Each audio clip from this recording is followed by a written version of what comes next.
The impacts of this law, unfortunately, are going to be felt almost immediately. But there is opportunity here, because some of those aspects of the one big ugly bill that have been delayed from formally taking effect until after the midterm elections.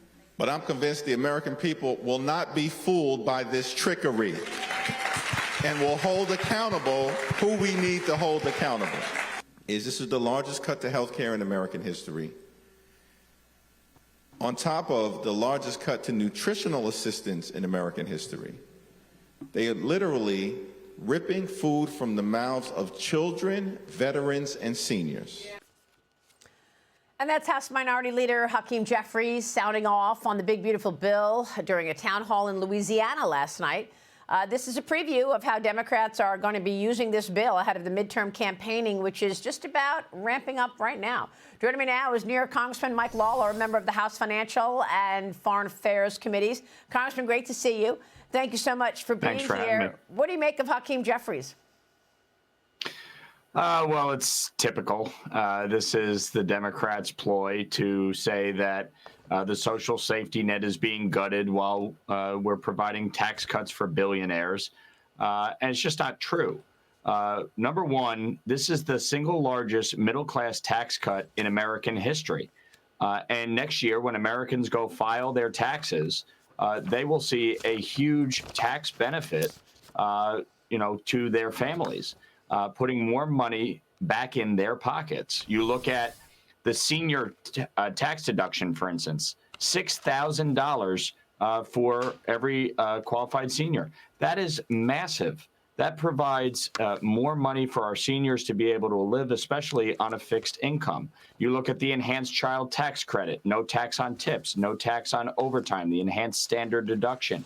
And then, of course, lifting the cap on SALT, which is a huge win for hardworking middle-class taxpayers in high-tax areas, whether it's high property taxes, high state income taxes, or in the case of New York, both. And so that is a massive win, a 4x increase to $40,000, which is the single largest tax cut in the whole bill. Yeah, and Congressman, you fought hard for that. You came on this program repeatedly, tried to make the case that, look, Democrats almost won the re-election in Congress, but it was thanks to people like yourself and other candidates in these blue states that actually, won the election, brought in Democrats, brought in independents, and you wanted to make sure to fight for those people.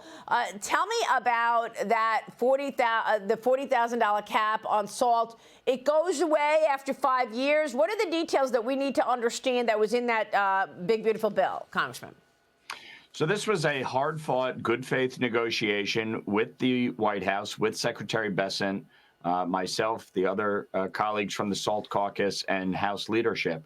And we landed on a $40,000 SALT cap with a $500,000 income cap. Again, this is not helping the billionaires or the millionaires. The irony is my Democratic colleagues from New York are attacking us that we didn't get unlimited SALT. The only people that would benefit from that are the billionaires. So I don't know why they're advocating for that. At the same time, they're decrying tax cuts for billionaires, quote unquote. Yeah, that's a great point. But the fact is, this has a $500,000 income cap, 1% growth for 5 years. But we were also able to protect pass-through entities, which is critical for our small businesses. And that was the trade-off on time to make sure that the pass-through entities were protected as well. As you well know, Maria, in any tax bill, there's always going to be provisions that expire, and you come back, you renegotiate. So that will be something that will be on the table 5 years from now. But for the next 5 years, this is a massive win for taxpayers. And when you look at the fact that the Tax Cuts and Jobs Act was made permanent, moving forward, the tax rates were made permanent, that is a huge win.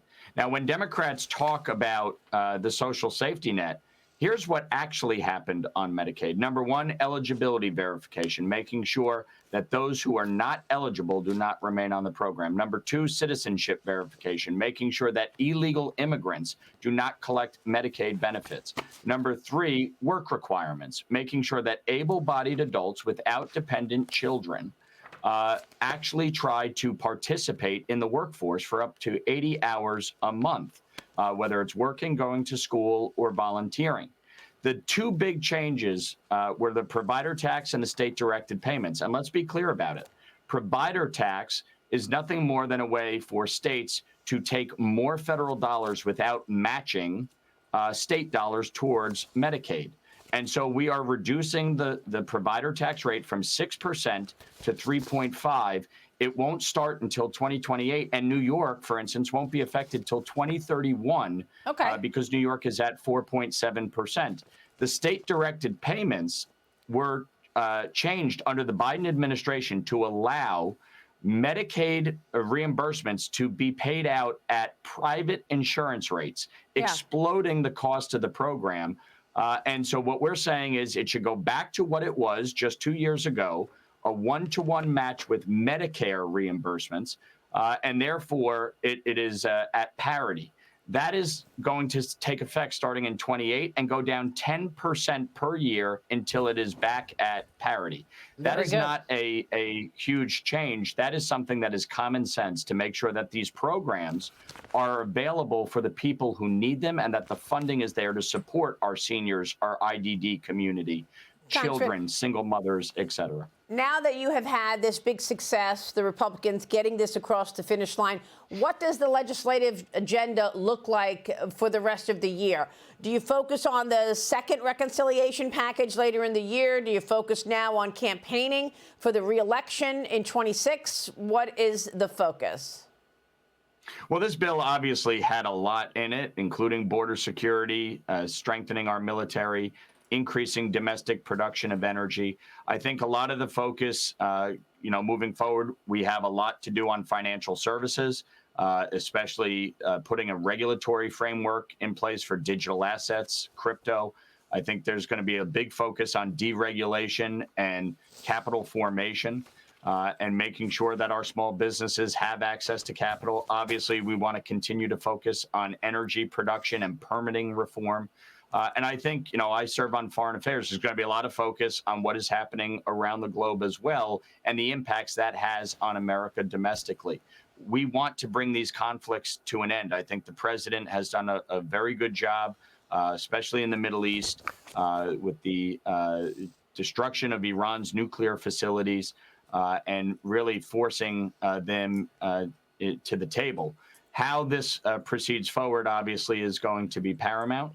But there's a lot of work ahead, and I look forward to continuing that process in the coming months. I want to ask you two questions from Beijing to New York. First of all, I was the first to report how weak Xi Jinping is and has been. When I first got back from Davos, I had reporting on the fact that the Politburo actually took away the military oversight from Xi Jinping, gave it to his quote-unquote brother. But ever since then, there's been other indications that Xi Jinping is not the leader and the Iron Man that a lot of people thought that he was. In fact, he's in a weakened position right now. Other media is starting to catch up with my reporting. What do you want to say about that as he faces off against President Trump in the face of tariffs and other non-tariff barriers, as Beijing has been among the worst in terms of trying to undermine the United States? No question about it. And when you look at the challenges facing the world, China, Russia, Iran have been at the center of it. They've been engaged in this unholy alliance. They've sought to undermine and destabilize the U.S., Israel, Europe, and the free world. And you see, obviously, a weakened Iran. If Xi Jinping is in a weakened position, that is good news. It certainly will give the president greater leverage in negotiations on trade, but also in how we conduct operations in the Indo-Pacific. You have seen, no question, China has made advancements in the Indo-Pacific and the South China Sea.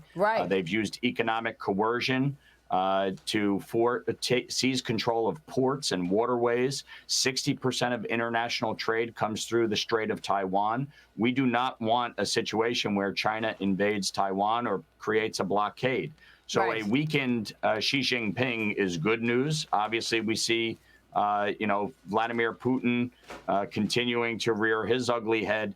There are real challenges around the globe. I think President Trump is continuing to put maximum pressure on our adversaries, which is a positive thing as we move forward. Let me move on to New York, because New York wealthiest residents right now are scrambling to come up and build a financial war chest to defeat the Democrat Socialist mayoral candidate Zohran Mamdani this November. The Wall Street Journal writes this: those considering funding or raising money include some of the biggest names in politics, including Pershing Square CEO Bill Ackman and former Trump advisor and New York City Mayor Rudy Giuliani. Congressman, you were at the Whitestone Republican Club's event. The Republican contender Curtis Sliwa was there. Are you endorsing Curtis Sliwa for mayor? I support Curtis. He is the Republican nominee. I think ultimately here, we'll see what the polling shows in the next couple of weeks. I think everybody is going to have to unify behind one candidate. You cannot allow a avowed socialist who is engaged in communist speak, talking about seizing the means of production. He's against capitalism, despite being a trust fund baby.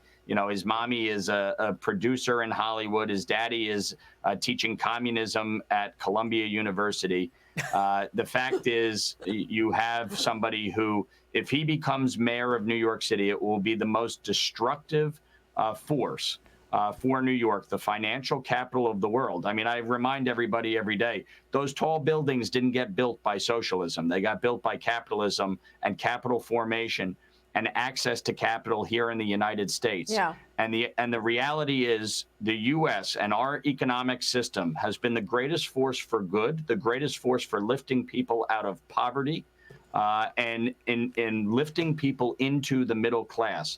And right. He would destroy that in one fell swoop. You will see a mass exodus out of New York like you've never seen. It will make Bill de Blasio look like Margaret Thatcher. That is how catastrophic this will be if Zohran Mamdani becomes mayor of New York City. And so this is incumbent on everybody to take a deep breath, put egos aside, and ultimately recognize who is in the best position to win and do what's right by the people. Can he do that, or does he need the governor to really make decisions? Can he make all those tax plans that he's planning, or is it really up to the governor? The governor of New York has immense control over New York City. Yeah. Sadly, Kathy Hochul is too feckless, inept, and incompetent to understand how to do it. And that's why we need a new governor come 2026. And but is that going to be you? I mean, where does your campaign stand right now? We're going to be making a decision in short order. There's been a lot going on with the big, beautiful bill and what's going on in the Middle East, but we're coming to a decision point. But bottom line, we need a Republican governor. That will be the backstop against any insanity coming out of New York City. Congressman, good to see you this morning. Thank you, sir. Thanks, Maria. All right, Mike Lawler joining us. We'll be right back.